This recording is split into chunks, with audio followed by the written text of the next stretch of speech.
Recommendation ले लेते हैं। शिल्पा, कौन से स्टॉक्स होंगे आपके पास? डेरिवेटिव काउंटर्स होंगे सारे? सारे डेरिवेटिव्स काउंटर्स रहेंगे। मेरा यहाँ पे दो बाय ही रहेगा। एक रहेगा from pharma, that is Biocon.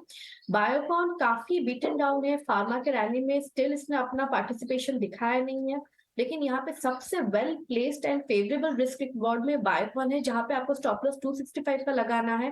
आपको टारगेट्स 294 95 के जोन्स पे भी देखने को मिलेंगे। मेरा दूसरा बाय रहेगा बालकृष्ण इंडस्ट्रीज।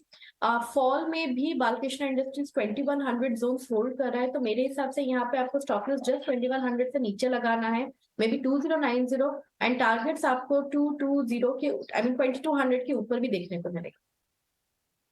की तरफ से यहाँ पर दो स्टॉक्स और पहली ट्रेडिंग आइडियाज की लिस्ट शिल्पा की यहाँ पर खुलती हुई। एक तो बायकॉन और दूसरा बालकृष्ण इंडस्ट्रीज, दोनों ही स्टॉक्स में एक्शन है और ये स्टॉक को लगातार हम डिस्कस भी, इनफैक्ट बालकृष्ण इंडस्ट्रीज पर लगातार हमारी राय और टेक्निकल एक्सपर्ट्स के भी रेडार पर ये रहते हैं। Shilpa, thanks for that. कुछ आपकी तरफ से ट्रेडिंग आइडियाज क्या होंगे?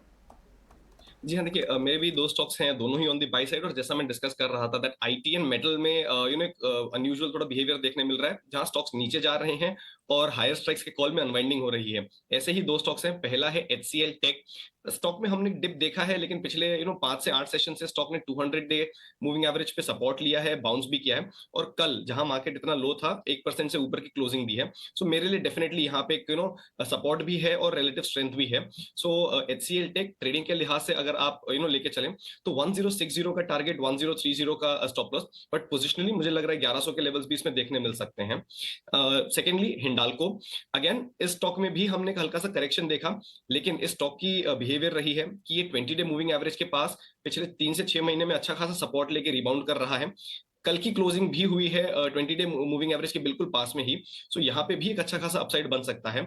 इमीडिएटली 470 का टारगेट, 450 का स्टॉप लॉस। ये आप आज कौन से स्टॉक्स पर रेकमेंड करेंगे? जी Priyanka, Mansi, good morning. Good morning to all the panelist और सभी दर्शकों को नमस्कार। तो कल की जो मूव आई दोपहर में वो काफी एक्सपेक्टेड थी। शायद हफ्ते की शुरुआत में कहा था कि मार्केट एक सेल ऑन रैली लग रहा है, अगर 18,500 आए तो प्रॉफिट्स बुक कर लेने चाहिए। और ओवरऑल मेरी राय अभी भी वही रहेगी कि जब तक ये लेवल डिसिसिवली क्रॉस नहीं होता, यानी स्पॉट बेसिस हम अगर 18,650 के ऊपर लगातार 2 दिनों तक क्लोज ना हो, तब तक ये मार्केट सेल ऑन रैली से बाहर नहीं आएगा। तो अभी मैं जो दो स्टॉक्स चुन रहा हूँ वो ऐसे स्टॉक्स हैं जिन्होंने अच्छी रैली दी थी और वहां से एक अच्छे सपोर्ट पे आए। ये मैं सिर्फ इसीलिए चुन रहा हूँ कि यहाँ पे रिस्क कम है। ऐसे मार्केट में हमें छोटे रिस्क पे ही ट्रेड करनी होगी ताकि स्टॉप लॉस ट्रिगर भी हो तो कोई बड़ा नुकसान ना हो। तो फर्स्ट पिक मेरा होगा आरसीएफ, और यहाँ पे मैं स्टॉप लॉस रखूंगा 110 क्लोजिंग बेसिस 110। टारगेट मेरा होगा 145 का 145। ओवरऑल इसने एक बहुत अच्छा ब्रेकआउट दिया है। मुझे लग रहा है कि प्रीवियस लेवल का रिटेस्ट करके ये ऊपर जा सकता है, इसीलिए मैं यहाँ पे एक रिस्क बेस्ड पोजीशन बना रहा हूँ। सेकंड पिक मेरी होगी अंबुजा सीमेंट, जो भी एक अच्छी ऑलमोस्ट 600 तक की रैली देने के बाद एक बहुत अच्छी डिप ले चुका है। तो यहाँ पे मेरा स्टॉप लॉस होगा 520 520 और टारगेट मेरा होगा 575 का। ओवरऑल पोजिशनली अगर देखा जाए तो ये स्टॉक 575 के ऊपर क्लोजिंग दे तो शायद 620 25 तक के लेवल भी आ सकते हैं। तो ये दो मेरे पिक्स रहेंगे अभी के लिए।